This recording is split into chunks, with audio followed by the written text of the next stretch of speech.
एक रिपोर्ट कहती है कि दक्षिण प्रशांत में एक रहस्यमय द्वीप है जहाँ पूरी आबादी महिलाओं की है। लोग इसे वर्जिन आइलैंड कहते हैं। यह भी माना जाता है कि उन महिलाओं के पास एक बीज है जिसके कारण उनकी उम्र सामान्य मनुष्यों की तुलना में 10 गुना धीरे होती है। इसलिए बहुत से लोग उस द्वीप का पता लगाने की कोशिश कर रहे हैं। उन्हीं में से एक है मिस्टर सोंग, जो अमर होना चाहता है और इसीलिए वो उस आइलैंड की खोज के लिए अपने विशेषज्ञों और खोजकर्ताओं को भेज रहा है। दूसरी तरफ हम वांग को देखते हैं, जो एक न्यूज रिपोर्ट में मिस्टर सोंग के बारे में सुन रहा है कि मिस्टर सोंग ने एक बार फिर से वर्जिन आइलैंड की खोज के मिशन के लिए एक बड़ी राशि का ऐलान किया है। न्यूज में उस आइलैंड के बारे में बताया जा रहा है कि मिस्टर सोंग के इस मिशन में भाग लेने के लिए कोई भी खोजकर्ता नहीं बचा है और आज दिन तक सिर्फ एक ही आदमी ने उस आइलैंड पर कदम रखा है, जिसका नाम ली है, जो कि एक प्रसिद्ध खोजकर्ता है। ली और कोई नहीं बल्कि वांग के पिता हैं, लेकिन वह द्वीप से कभी वापस नहीं लौटे और दुनिया या अपने बेटे के लिए कोई संदेश भी नहीं छोड़ा। और उसके बारे में यह अफवाह है कि वह उस द्वीप पर सुंदर महिलाओं से आकर्षित हो गया था, इसीलिए उसने वहां रहने का फैसला किया। वांग अपने पिता को ढूंढना चाहता है और इसीलिए उसने मिस्टर सोंग के इस मिशन में भाग लेने का फैसला किया और जहाज पर चढ़ने के लिए किनारे पर चला गया। वहाँ उसकी मुलाकात ह्यून वू से होती है, जो काफी अच्छा नाविक होने का दावा करता है क्योंकि उसने हाल ही में सोमाली नेवी सेल से डिग्री ली है। थोड़ी देर बाद वांग और ह्यून जहाज पर चढ़ते हैं और रवाना होने ही वाले होते हैं कि तभी मिस्टर सोंग का एक आदमी उनके पास आता है और उन्हें एक जीपीएस ट्रैकर देता है। थोड़ी देर के बाद दोनों फाइनली समंदर में जाते हैं और अपने मिशन को शुरू करते हैं। शुरू में वे मिशन के बारे में काफी मोटिवेट होते हैं, लेकिन 2 महीने तक सिर्फ समंदर में भटकने के बाद वो दोनों निराश हो जाते हैं और इस समय तक उनकी खाने पीने की चीजें भी समाप्त हो गई थी। इसीलिए वे प्रार्थना करते हैं कि वे जल्द से जल्द किसी आइलैंड पर पहुंच जाएं। एक दिन जब वो दोनों उनके दिए गए जीपीएस की शिकायत कर रहे थे क्योंकि वो जीपीएस काम नहीं कर रहा था, कि तभी वो उनके ऊपर पक्षियों के झुंड को उड़ता हुआ देखते हैं।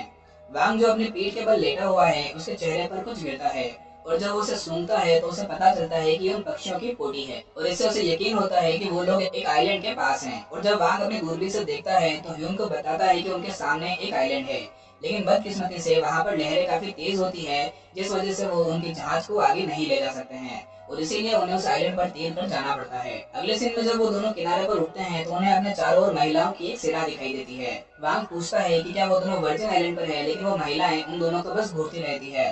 बाद में उन दोनों को पूछताछ के लिए उनके शिविर में लाया गया। हमेशा की तरह यून ओवर कॉन्फिडेंट हो जाता है और महिलाओं के साथ फ्लर्ट करने की कोशिश करता है, लेकिन उसकी पिटाई हो जाती है और इस घटना की वजह से उन दोनों को लकड़ी के पिंजरे में कैद कर दिया जाता है। फिर उन दोनों को उन महिलाओं के लीडर पेट्रियार्क के सामने पेश किया जाता है और वो उनसे कहती है कि पिछले 500 सालों में सिर्फ कुछ ही खोजकर्ता उनके इस आइलैंड तक पहुंच पाए हैं और ये सुनकर ह्यून को विश्वास नहीं होता है कि वो महिलाएं इतने लंबे समय से वहां पर रह रही है और वो मजाक में उनसे पूछता है कि क्या वो सभी अमर हैं, लेकिन वो उसकी बात का कोई जवाब नहीं देती। और जब वो सभी महिलाएं उन्हें उस पिंजरे में छोड़कर चली जाती है तो वांग उसकी जेब में से एक चाकू निकालता है और फिर रात को वो दोनों उनके पिंजरे को उस चाकू की मदद से काट देते हैं। इसके बाद वांग किसी सुराग के लिए जनजाति की जांच करने का फैसला करता है, जबकि ह्यून द्वीप से बचने के तरीके खोजने के लिए निकल पड़ता है। अगले सीन में ह्यून को जंगल की ओर किसी रास्ते की खोज में बढ़ते हुए दिखाया जाता है, जबकि वांग महिलाओं के गांव में आता है और एक झोपड़ी में प्रवेश करता है। इधर ह्यून को पता चलता है कि उन महिलाओं ने पूरे जंगल में जाल बिछा रखे हैं और ह्यून सबसे पहले नीचे खरगोश के छेद में गिर जाता है और फिर उसके पीठ पर लकड़ी का एक तीर आकर लगता है और अगले ही पल उसके सिर पर काफी सारे नारियल गिरते हैं। इसी बीच हम म्यू यान को देखते हैं, जो कि उस कबीले की सबसे खूबसूरत और मासूम लड़की है, जो अपनी छोटी बहन मोन के साथ उसी झोपड़ी में जाती है जहाँ पर मोन पहले से मौजूद है। हैरानी की बात है कि ये झोपड़ियाँ इन लोगों के लिए नहाने की जगह है। जब म्यू यान अपने कपड़े उतारकर नहाने की तैयारी करने लगती है तब वांग कोशिश करता है कि वो चुपके से कमरे से बाहर निकल जाए, लेकिन बदकिस्मती से म्यू यान की छोटी बहन उसे देख लेती है और उसे वहां से जाने नहीं देती। और जब वांग उस छोटी लड़की को एक चॉकलेट की रिश्वत देने की कोशिश करता है, लेकिन वो लड़की चिल्लाने लगती है और उस कबीले की सारी महिलाएं सतर्क हो जाती है। फिर डरा हुआ वांग अपनी जान बचाने के लिए वहां से भागता है और वो महिलाएं भाला लेकर उसका पीछा करती है। वो उन महिलाओं को डराने की पूरी कोशिश करता है, लेकिन आखिरकार पकड़ लिया जाता है। फिर उस कबीले के लीडर वांग को बताती है कि जेल को तोड़ना उनके लिए पाप है और कबीले पर हमला करने की कोशिश के लिए वांग को मौत की सजा सुनाई जाती है। तभी ह्यून, जो कि घायल हालत में है लेकिन फिर भी अपने दोस्त को बचाने के लिए घटना स्थल पर पहुंचता है, वह कबीले को धमकी देता है कि वह एक पूर्व सैनिक है जो युद्ध कौशल जानता है, लेकिन महिलाएं उसके झूठ को पकड़ लेती है और एक बार फिर से उसकी पिटाई हो जाती है। कबीले का मानना है कि जब उनकी महिलाएं नहाने गई थी तब वांग उन्हें बिना कपड़ों के देखने गया था और इसीलिए वो वांग और उसके दोस्त को फांसी देने की मांग करती है। लेकिन उन दोनों को मारने से पहले उन महिलाओं के लीडर ये जानना चाहती है कि वो दोनों उनके आइलैंड पर क्यों आए थे। वांग ने जवाब दिया कि वह अपने पिता की तलाश में है, जो 10 साल पहले द्वीप पर आया था। ये सुनकर उनके लीडर ने खुलासा किया कि वह वांग के पिता से मिली थी और वो भी उसकी तलाश कर रही है और अगर वांग का पिता उसे दोबारा दिख गया तो वो उसे मार डालेगी। इतना कहकर वह अपनी महिलाओं को अपराधियों को उनके पवित्र पेड़ पर ले जाने और वहां उन्हें पकाने का आदेश देती है। ह्यून महिलाओं से विनती करता है कि वह वो नहीं था जिसने म्यू यान को ऐसी हालत में देखा था, और वो महिलाओं से उसे रिहा करने के लिए कहता है, लेकिन कोई फायदा नहीं होता। इसके बाद महिलाएं उन दोनों को पकाने की तैयारी करती है, जबकि लड़कों को बांधकर दो विशाल बैरल में अलग अलग रख दिया जाता है। ह्यून को डर है कि वो महिलाएं उन्हें पकाकर खाने वाली है, और तभी उनके पास म्यू यान आती है। वह वांग पर जासूसी करने के लिए उसे फटकार लगाती है और कहती है कि क्योंकि उसने उसे बिना कपड़ों के देखा है, इसी वजह से वो वांग को मार डालना चाहती है। हालांकि जब ऐसा लगता है कि वो चाकू से उन्हें मारने वाली है कि तभी वो उनकी रस्सियां काट देती है, और उन दोनों के भागने से पहले म्यू यान उनसे कहती है कि वो वांग से नफरत करती है, लेकिन इसके बावजूद भी वो नहीं चाहती कि वो उसकी वजह से मारे जाए। फिर वो दोनों जंगल में भाग जाते हैं, लेकिन बदकिस्मती से फिर से जाल में फंस जाते हैं। अगली सुबह वांग और ह्यून को एक बार फिर पकड़ लिया जाता है और पवित्र पेड़ के सामने बांध दिया जाता है, और फिर महिलाएं उन दोनों को पकाने की तैयारी में लग जाती है। लेकिन तभी उन्हें पता चलता है कि उनके कबीले की एक लड़की समंदर में डूब गई है, और जब वो सभी महिलाएं किनारे की ओर भागती है, तभी मौका देकर वांग और ह्यून वहां जल रही आग की मदद से उनकी रस्सी को जला देते हैं और भाग जाते हैं। और भागते समय उन्हें एहसास होता है कि उस पवित्र पेड़ में भी आग लग गई है, और दूसरी तरफ सभी महिलाएं डर के मारे चिल्ला रही है, क्योंकि उनके साथी समंदर में डूब रही है।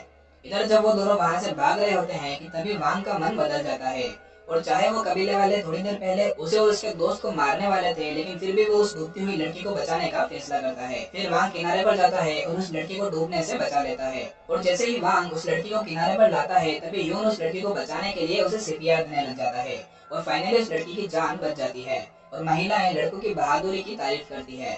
बाद में वांग और ह्यून को एक बार फिर पेट्रियार्क के सामने लाया जाता है। फिर वो लड़की अपने लीडर से कहती है कि क्योंकि उन लड़कों ने उसकी जान बचाई है, इसीलिए उन्हें उन दोनों को माफ कर देना चाहिए, और यहाँ पर वो लड़की ह्यून को पसंद करने लगी है।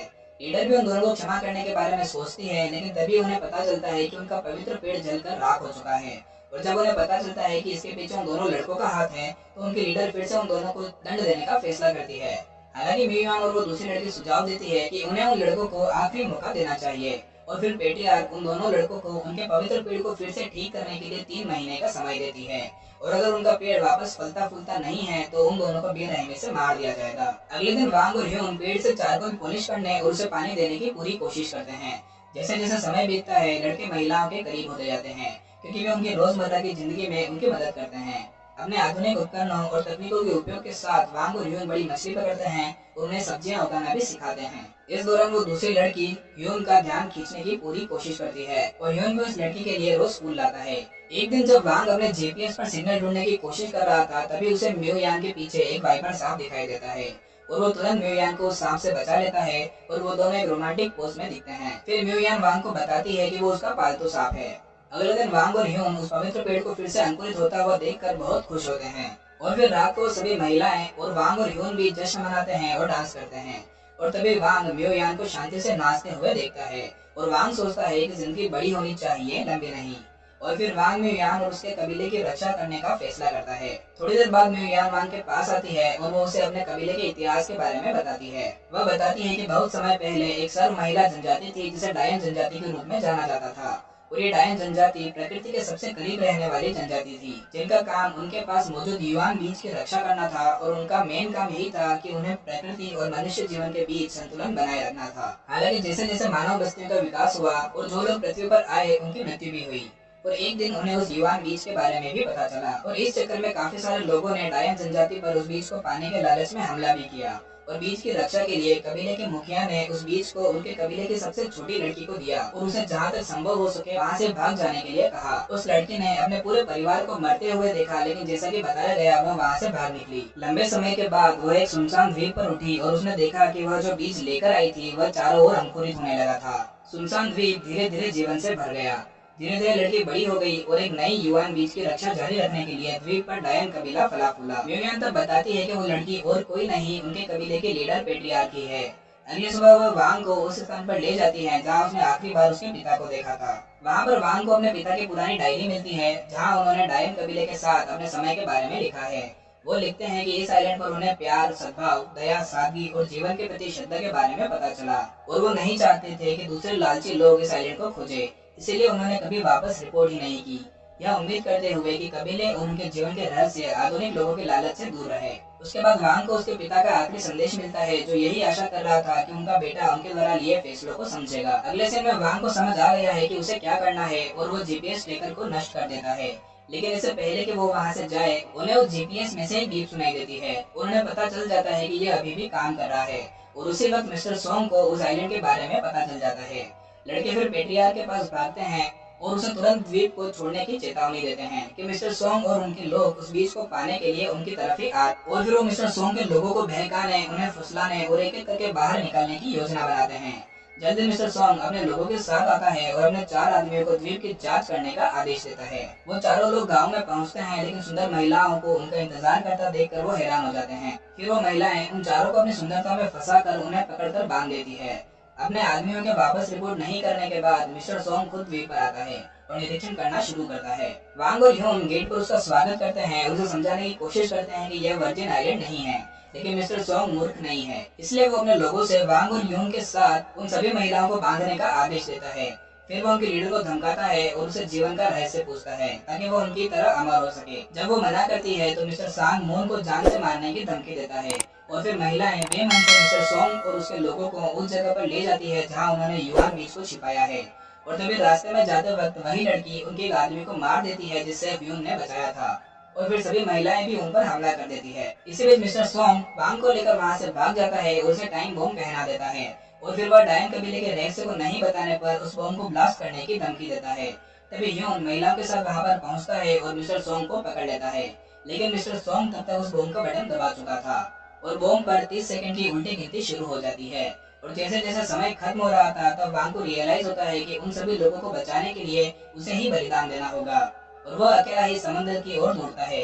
दौड़ते समय वांग के मन में बहुत सारे विचार आते हैं और महिलाओं के कबीले के साथ समय बिताने के बाद उसे समझ आ गया है कि उनका मिशन प्रकृति और जीवन के बीच संतुलन की रक्षा करना है।